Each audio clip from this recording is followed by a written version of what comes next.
Dear students, please open your textbook before you start listening. Underline important lines and mark difficult words.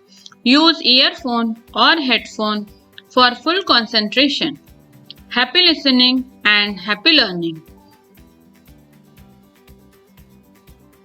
Page number 103. The direction of diffusion depends upon the environmental condition and the requirement of the plant.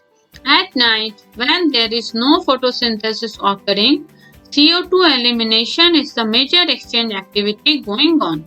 During the day, CO2 generated during respiration is used up for photosynthesis. Hence, there is no CO2 release.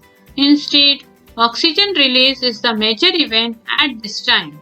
Animals have evolved different organs for the uptake of oxygen from the environment and for getting rid of the carbon dioxide produced. Terrestrial animals can breathe the oxygen in the atmosphere, but animals that live in water need to use the oxygen dissolved in water. Activity 6.6. Observe fish in an aquarium. They open and close their mouth and the gill slits or the operculum which covers the gill slits behind their eyes also open and close. Are the timing of the opening and closing of the mouth and gill slit coordinated in some manner? Count the number of times the fish opens and closes its mouth in a minute. Compare this to the number of times you breathe in and out in a minute. Since the amount of dissolved oxygen is fairly low compared to the amount of oxygen in the air, the rate of breathing in aquatic organism is much faster than that seen in terrestrial organism.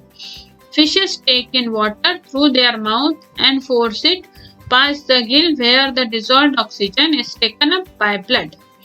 Terrestrial organisms use the oxygen in the atmosphere for respiration.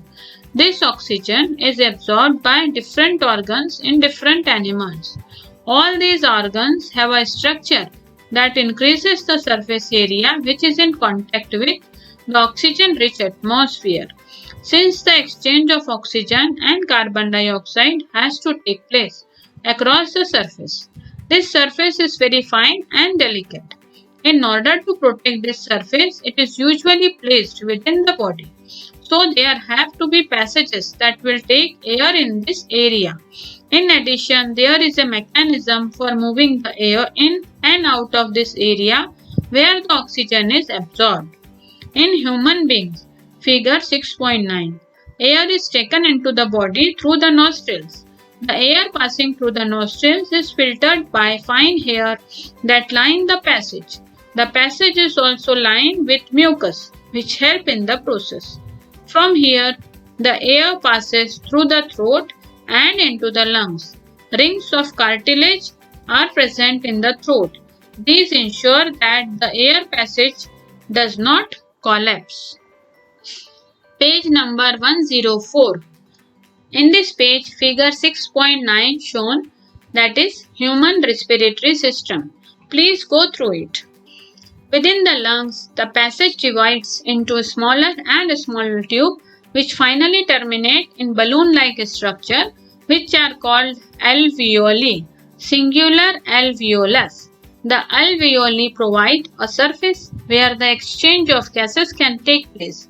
The walls of the alveoli contain an extensive network of blood vessels. As we have seen in earlier year, when we breathe in, we fit our ribs and flatten our diaphragm, and the chest cavity becomes larger as a result. Because of this, air is sucked into the lungs and fills the expanded alveoli. The blood brings carbon dioxide from the rest of the body for release into the alveoli, and the oxygen in the alveolar air is taken up by blood in the alveolar blood vessel to be transported to all the cells in the body. During the breathing cycle, when air is taken in and let out, the lungs always contain a residual volume of air so that there is sufficient time for oxygen to be absorbed and for the carbon dioxide to be released. When the body size of animal is large, The diffusion pressure alone cannot take care of oxygen delivery to all parts of the body. Instead, respiratory pigments take up oxygen from the air in the lungs and carry it to tissues which are deficient in oxygen before releasing it. In human beings, the respiratory pigment is hemoglobin, which has a very high affinity for oxygen. This pigment is present in the red blood corpuscles. Carbon dioxide is more soluble in water than oxygen is and hence is mostly transported in the dissolved form in our blood. Do you know smoking is injurious to health? Lung cancer is one of the common causes of death in the world. The upper part of respiratory tract is provided with a small hair-like structure called cilia. These cilia help to remove germs, dust, and other harmful particles from inhaled air. Smoking destroys this hair, due to which germs, dust, smoke, and other harmful chemicals enter lungs and cause infection, cough, and even lung cancer. Page number 105. Do you know, if the alveolar surface were spread out, it would cover about 80 m square. How much do you think the surface area of your body is? Consider how efficient exchange of gases becomes because of the large surface available for the exchange to take place.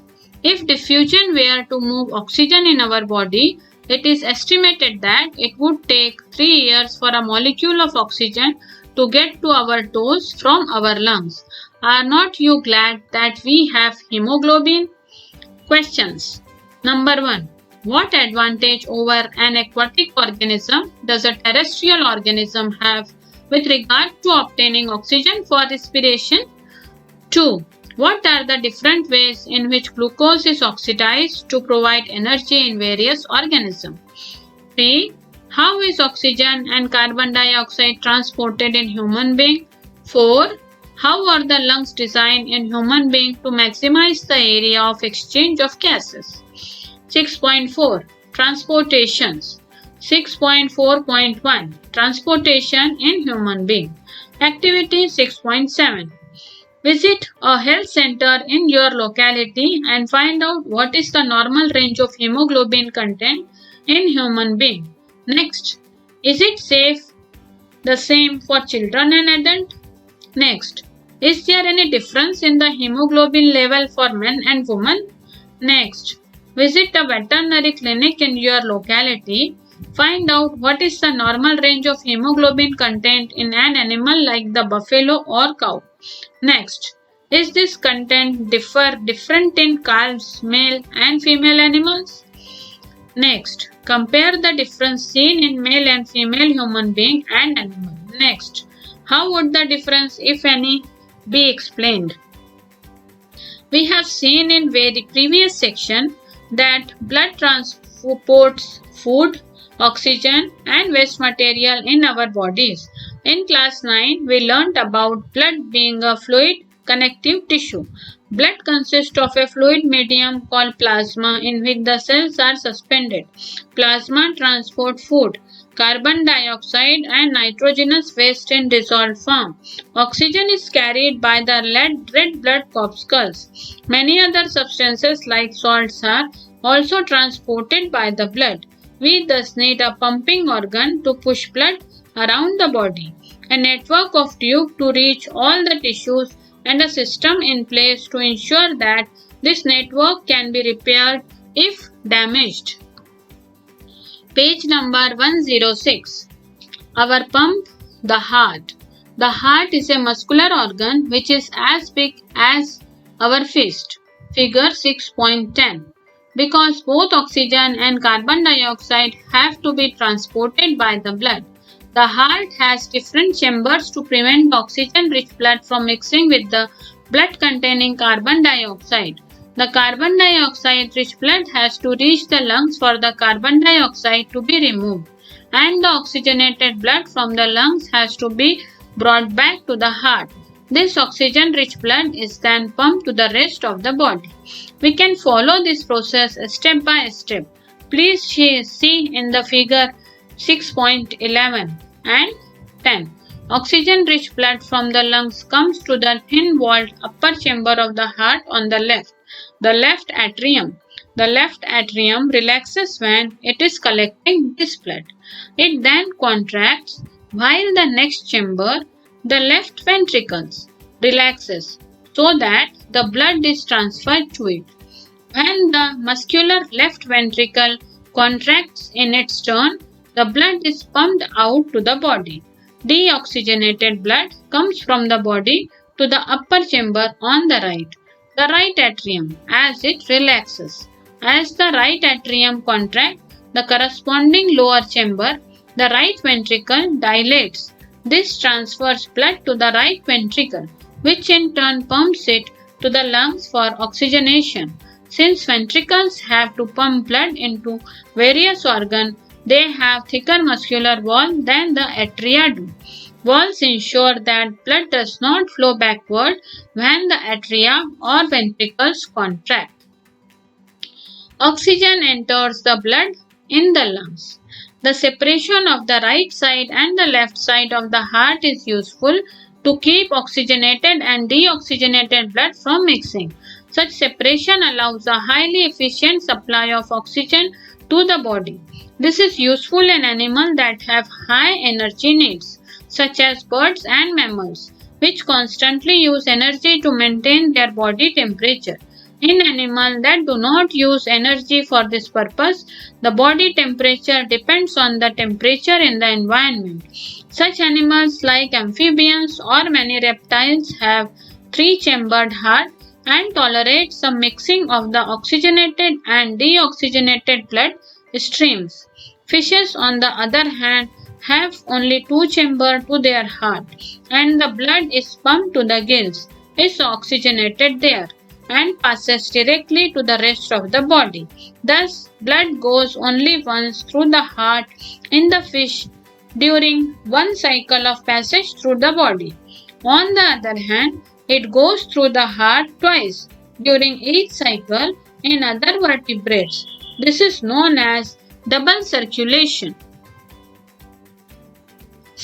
Page number 107. In the column More to Know about blood pressure. The force that blood exerts against the wall of a vessel is called blood pressure. This pressure is much greater in arteries than in veins. The pressure of blood inside the artery during ventricular systole contraction is called systolic pressure, and pressure in artery during ventricular diastole relaxation is called diastolic pressure. The normal systolic pressure is about 120 mm of Hg and diastolic pressure is 80 mm of Hg. Blood pressure is measured with an instrument called sphygmomanometer. High blood pressure is called hypertension and is caused by the constriction of the arterioles, which result in increased resistance of blood flow. It can be lead to the rupture of an artery and internal bleeding. The tubes, blood vessels. Arteries are the vessels which carry blood away from the heart to various organs of the body. Since the blood emerges from the heart under high pressure, the arteries have thick elastic walls. Veins collect the blood from different organs and bring it back to the heart. They do not need thick wall because the blood is no longer under pressure. Instead, they have walls that ensure that the blood flows only in one direction. On reaching an organ or tissues, the artery divides into a smaller and smaller vessel to bring the blood in contact with all the individual cells. The smallest vessels have walls which are 1 cell thick and are called capillaries. Exchange of material between the blood and surrounding cells takes place across this thin wall. The capillaries then join together to form veins that convey the blood away from the organs or tissues. Maintenance by platelets. What happens if the system of tube develop a leak?